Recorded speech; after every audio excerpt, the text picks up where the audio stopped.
You have been deceived.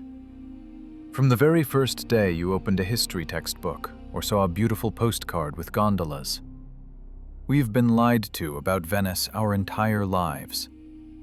This city is not just the romantic capital of the world or a marvel of medieval architecture. It is a crime scene. A place of gigantic, brazen, and cynical engineering falsification, the scale of which makes the hair on your head stand on end. Think about it for a second. Just stop and think. A stone city weighing millions of tons, marble palaces, cathedrals, squares, columns. All of this stands in the middle of a shifting, rotten swamp. On water. Official science explains to us with a smile, all of this is supported by wooden piles. On wood. We are told that millions of larch trunks were driven into the dirty, salty mire, and a civilization was built on this raft. Do you seriously believe this? Let's set aside emotions and engage cold logic and mathematics. Historians claim that the piles have not rotted for 1,000 years because they are in an anaerobic environment and have supposedly petrified. Remember that word. Petrified. Sounds convenient, doesn't it? But any engineer, any biologist, anyone who has ever built a fence at their dacha will tell you that wood in water is organic matter. And organic matter decomposes. Salt water, bacteria, microorganisms. They don't know about historians' decrees. But even if we momentarily accept this absurd myth of eternal larch, a question arises before us that shatters all official chronology to dust. Where did they get so much timber? Let's take just one building, the Basilica di Santa Maria della Salute. Official sources, without hesitation, write, for the foundation of this church, 1,156,657 wooden piles were driven. Ponder this figure. 1,100,000 trunks. This is not just a number, it's an entire forest. To obtain such a quantity of commercial timber, enormous forest areas would have to be cut down. If we assume that approximately 300 to 400 mature trees suitable for construction grow on 1 hectare, then for this one church alone, a forest area of almost 3,000 hectares would have had to be destroyed. Now multiply this by all of Venice, by hundreds of palaces, thousands of houses, embankments, bridges. Where did this forest grow? We are told it was transported from the Alps, from Slovenia, from Croatia. Imagine the logistics of the Middle Ages. No railways, no trucks, no cranes. How would you transport millions of tons of timber along mountain roads to the sea? By carts?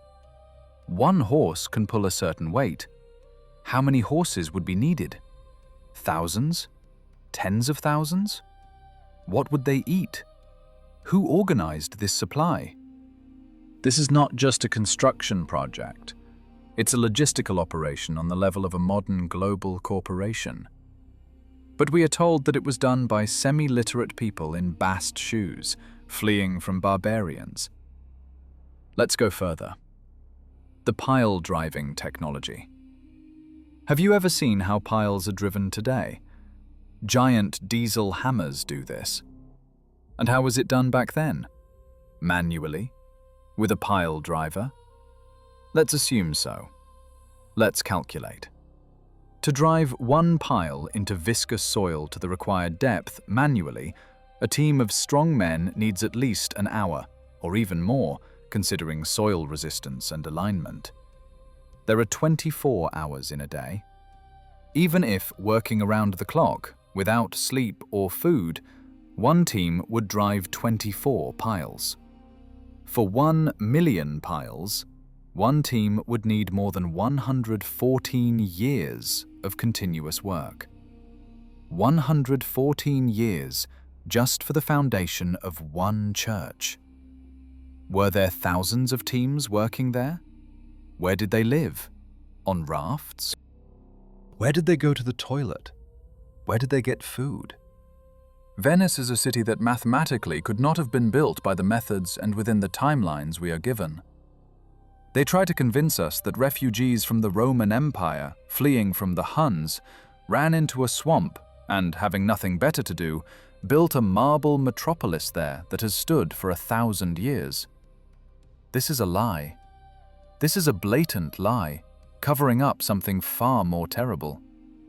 Why does no one ask the question, why build in a swamp at all? Why create such unbearable difficulties for oneself when there is solid ground nearby? Construction on water costs tens, hundreds of times more. This is economic suicide. No reasonable ruler would spend resources on creating an artificial island unless they had technologies that allowed them to do it quickly and cheaply. What if the piles were always there? Or what if these piles are not just wood? Recently conducted independent analyses show a strange structure of the materials that make up the foundations of some buildings. It's not quite wood and not quite stone. It resembles geopolymer concrete, which the ancients knew how to make, and the secret of which was lost or intentionally hidden. But official history clings to the larch version like a life raft.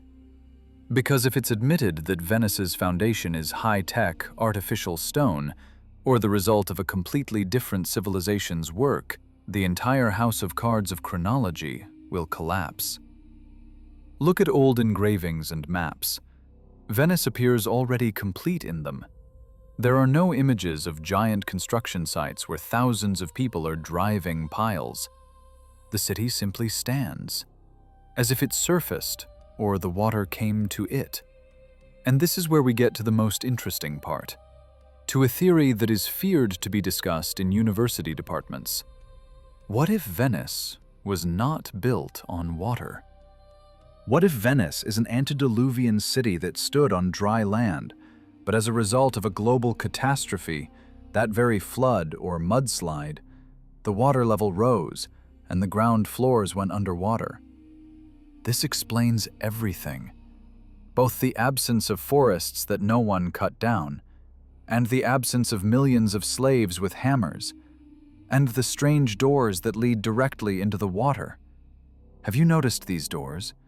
Luxurious entrances, half submerged, which can only be approached by boat. We are told it was designed that way. Seriously? A main entrance where dirty water splashes and rats swim in? Architects of the past were aesthetes. They built with consideration for the golden ratio. They understood beauty. Building a main door into the water is nonsense. This is a sign that the water level changed, that the city sank. We look at Venice and see romance, but we should see tragedy.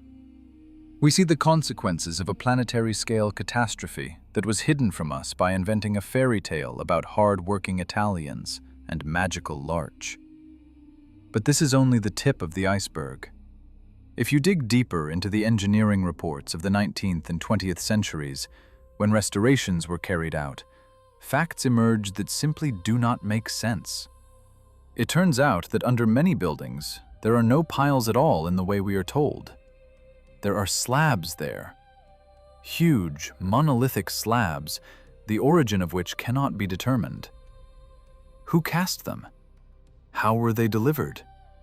Or was this city 3D printed by gods, and we are now walking through its ruins and inventing absurd explanations?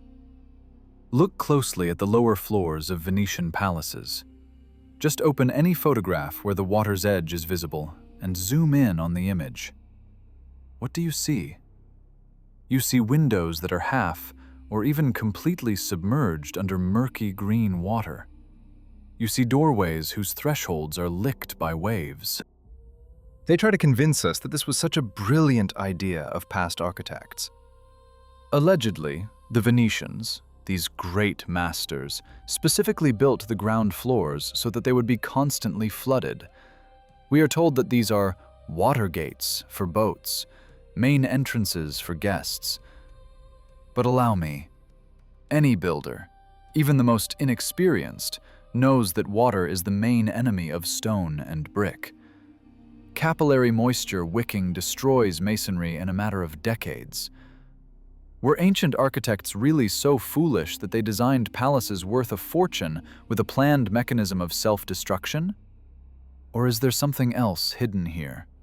Something that is being concealed from us? The answer literally lies on the surface.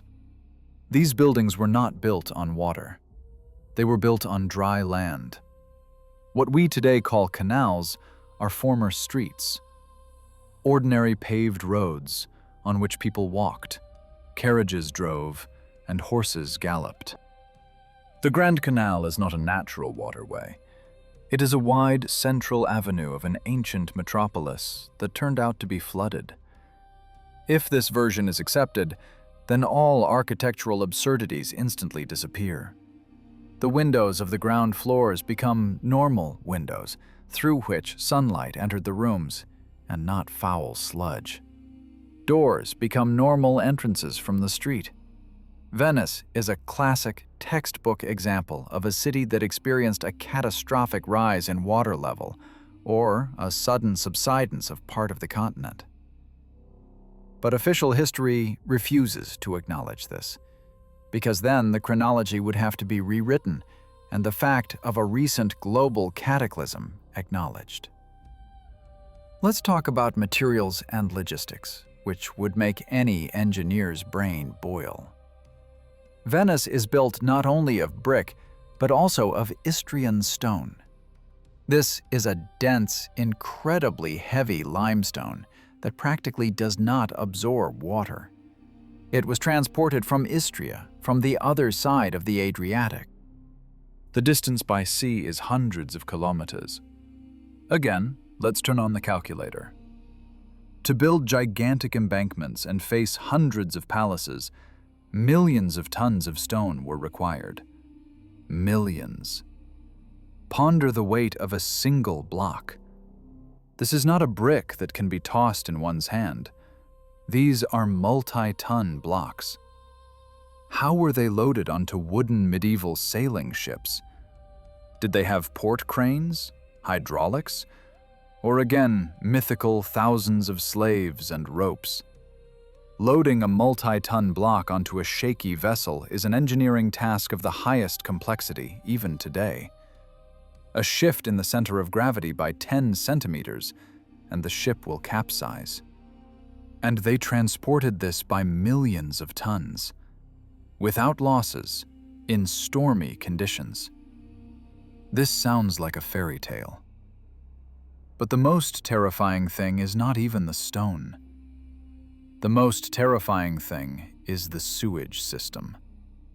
Have you ever wondered where the waste products went in a city standing on water in the Middle Ages? The official version states that everything was simply drained into the canals, and the tides washed the filth into the sea. That is to say, Venetians literally lived on a cesspit. Vapors, bacteria, plague, cholera. In such conditions, life expectancy should have been minimal, and epidemics would never cease for a day. But Venice prospered. It was a center of fashion, arts, and luxury.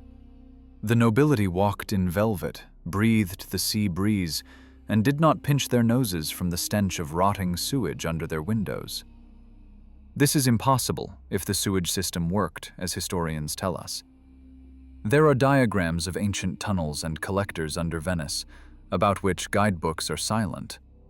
This is a complex engineering hydrotechnical system that could only function if the city initially stood on solid ground.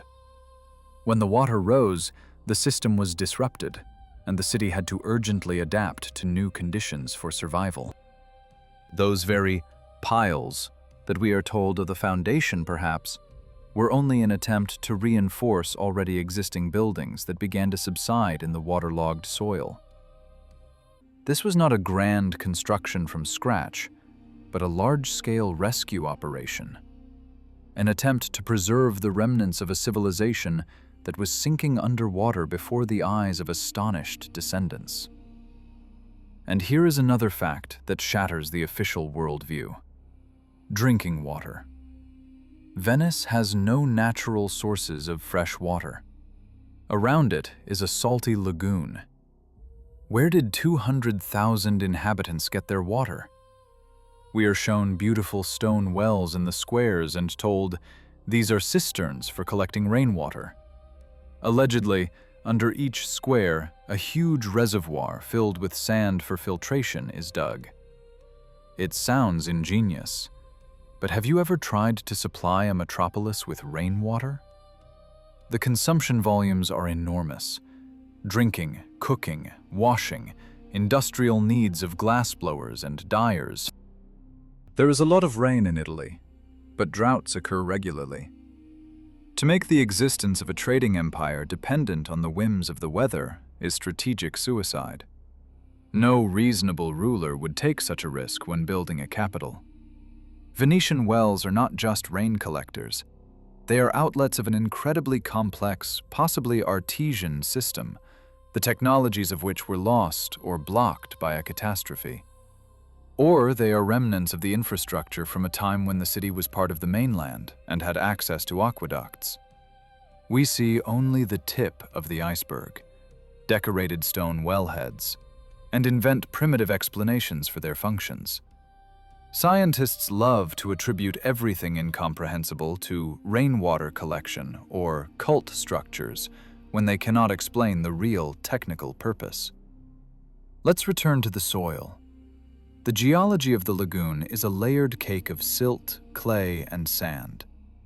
The hard layer, the so-called caranto, lies at varying depths.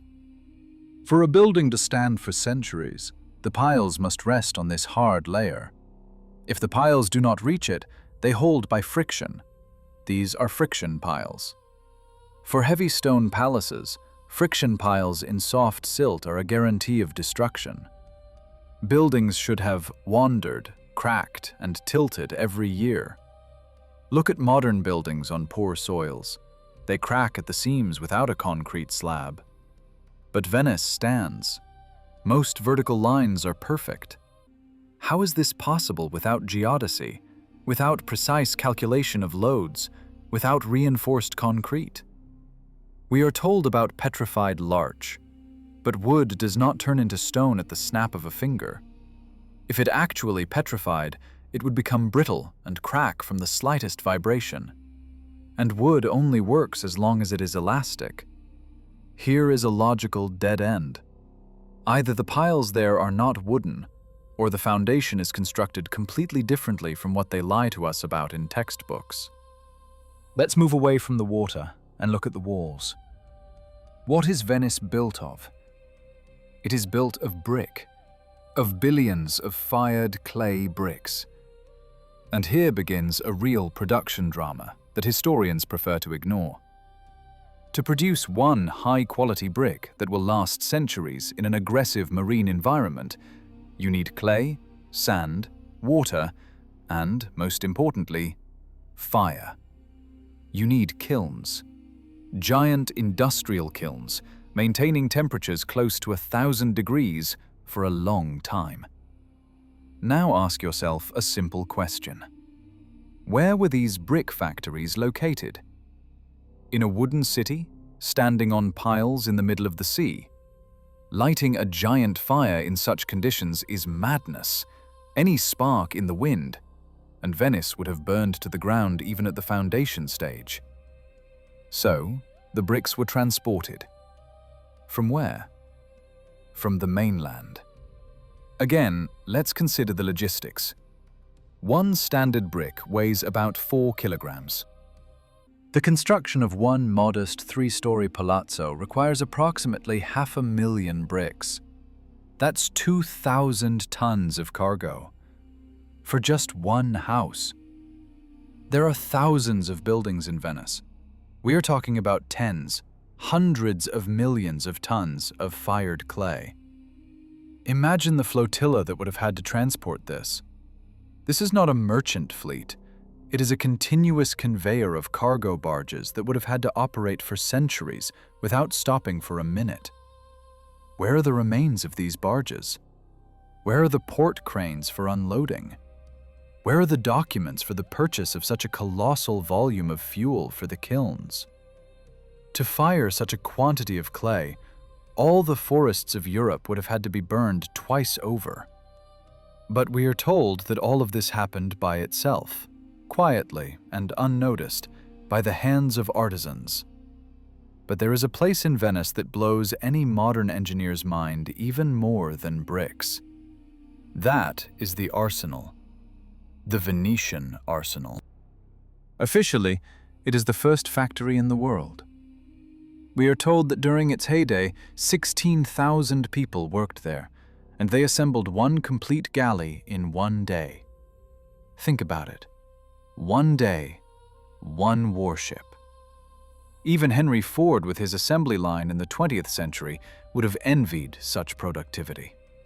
To assemble a complex engineering structure made of wood, equip it with sails, cannons, and rigging in 24 hours? Manually? Without electricity, without pneumatic tools, without CNC machines? This is technically impossible.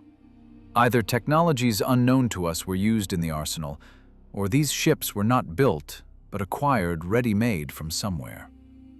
There is evidence that the arsenal had mechanisms that did not operate on muscle power. What if the Venetian arsenal was not a shipyard, but a repair base for equipment left over from a previous, more advanced civilization? Equipment that the new masters of life simply patched up and used for their needs until the resource ran out. This explains their dominance at sea. They were not brilliant seafarers. They simply found a garage of the gods and managed to start a couple of machines. And here we come to the demographic paradox, which cannot be explained within the framework of the school curriculum. The history of Venice, and Europe as a whole, is full of mentions of terrible plague epidemics. The Black Death wiped out half the population of cities. We are told that the streets were piled with corpses. There was no one to bury the dead. And then, literally a couple of decades after another plague, we see an explosive growth in construction. Who built? Who gave birth to new workers? A woman can give birth to one child per year. To raise him into a stonemason or shipbuilder takes another 15 to 20 years. Human resources recover extremely slowly. The population mathematics does not align with the volumes of work performed. After a catastrophic population decline, there should have been a period of decay, ruin, and desolation for centuries. And instead, we see the Renaissance, a rebirth, a surge in arts and architecture. This is unnatural. It's like after a nuclear war, the surviving mutants would suddenly start building glass and concrete skyscrapers. Where did the people come from? Or were they not quite people? There is a frightening theory that the population was artificially restored. Recall the strange paintings of that time, depicting many infants literally being grown in capsules or vessels, or found in cabbage. Surely this isn't just a metaphor. What if, after a global catastrophe that destroyed the previous civilization, new masters used cloning or incubation technologies to quickly fill empty cities with a workforce? This explains why history seems so short and fragmented to us. We, as a species, were reset quite recently. We are the descendants of those who were bred in test tubes to service the surviving infrastructure. We look at Venetian masks and think it's a carnival. But what if the mask is a symbol of depersonalization? A symbol that beneath it, there is no history, no memory, no personality. The Venetian nobility, the so-called black aristocracy, always kept to themselves. They possessed knowledge inaccessible to the common folk. They knew the secrets of navigation, banking, glass, and mirror production. Speaking of glass, Murano glass. These aren't just vases, these are optical technologies. Lenses, mirrors, transparent materials of the highest purity. At a time when the rest of the world supposedly drank from clay mugs, Venice was making perfect lenses. For what purpose? Only for spectacles? Or for telescopes, geodesic instruments, and perhaps laser weapons? The secrets of the glassblowers were guarded under penalty of death. Why? Because it wasn't a commercial secret, but a secret of the origin of technologies. These were fragments of ancient knowledge that had to be preserved at all costs. Venice resembles a giant warehouse of surviving artifacts, a museum city that barbarians seized and appropriated its grandeur. Look at the sculptures, marble veils, the finest mesh carved from stone, muscles, veins. Modern machines can barely replicate such work. Yet we are told that a master did this with a chisel and hammer. Have you tried hitting marble with a hammer?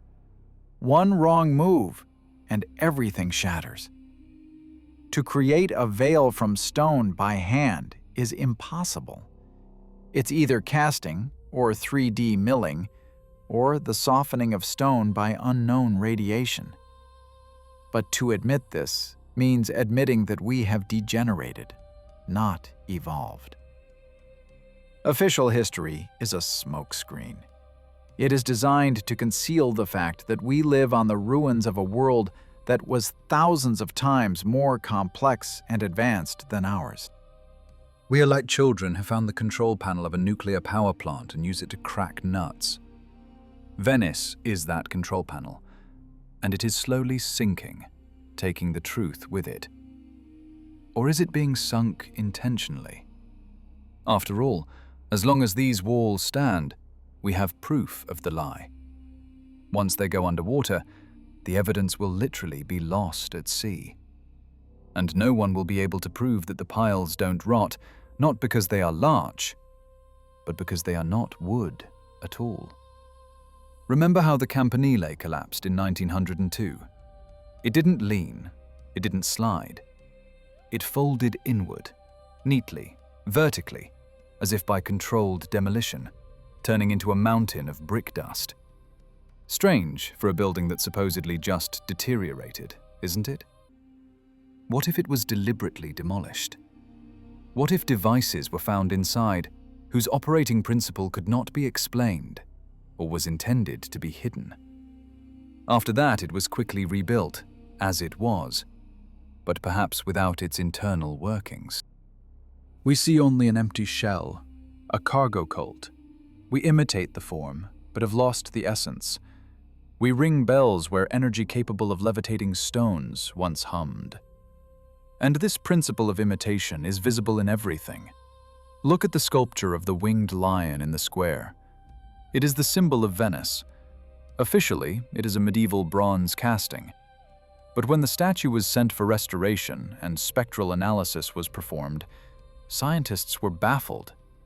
The alloy composition turned out to be incredibly complex, with impurities that are difficult to obtain even in modern vacuum furnaces. Moreover, the style of the lion does not align at all with European art of that time. It is a chimera. It is a biomechanical beast, more resembling machines of ancient Assyria or China than the creation of an Italian master. There is a version that it is not a statue, but a petrified or metallized mechanism. An ancient robot, a guardian, found in the ruins and placed on a column as a trophy, given the name of a saint. Does it not disturb you that all of Venice is dotted with symbolism that we call mythical? Dragons, griffins, strange hybrids of humans and animals. We consider this the fantasy of artists, but what if it's documentation? What if before the catastrophe, before the world was covered by a wave of mud and water, genetic engineering was commonplace? What if these creatures actually lived among people, or were created by them as servants? Then Venice transforms from a romantic city into a laboratory of mad geneticists, the consequences of whose experiments were washed away by a flood. And here the most terrifying hypothesis enters the stage. Why is Venice sinking? We are told global warming, water extraction from artesian wells. Nonsense. The city is sinking because the mechanism that kept it afloat, be it anti-gravity, a vibrational cushion, or some other forgotten technology, has stopped working. The battery died. The energy is gone, and the heavy stone mass began to obey the laws of crude physics, sinking into the silt. Those very piles that historians keep thrusting in our faces, these, perhaps, were simply grounding electrodes or stabilization rods, not load-bearing structures. Who said that Venice is what we see above the water? Remember how modern skyscrapers are built. The underground part often rivals the above-ground part in size. If Venice is the tip of an antediluvian megalopolis, then beneath the water are hidden floors, streets, tunnels. There, in the darkness and silt, lie the answers to all questions. There stand the real foundations that do not rot, because they are not made of wood. There may be preserved libraries, halls with technology, repositories of genetic material. That is why we are forbidden to dive in the canals.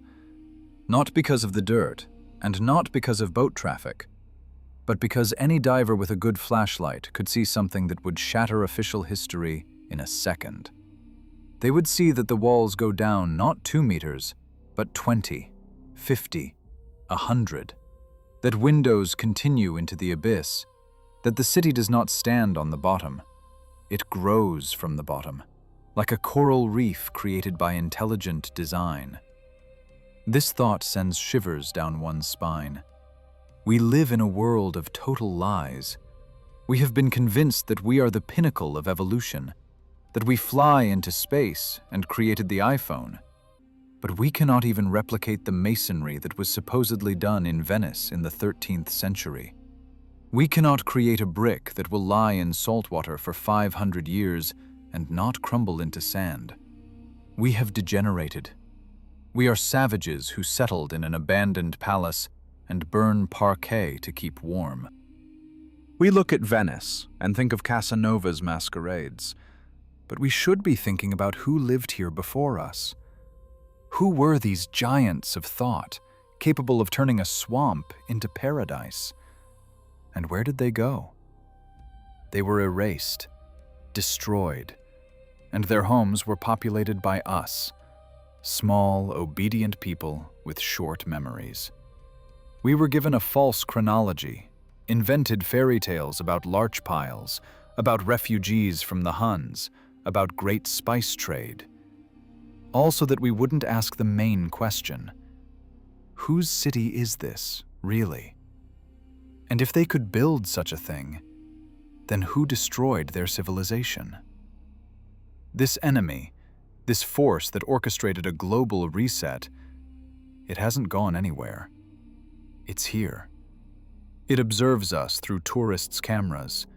It ensures that we do not dig too deep.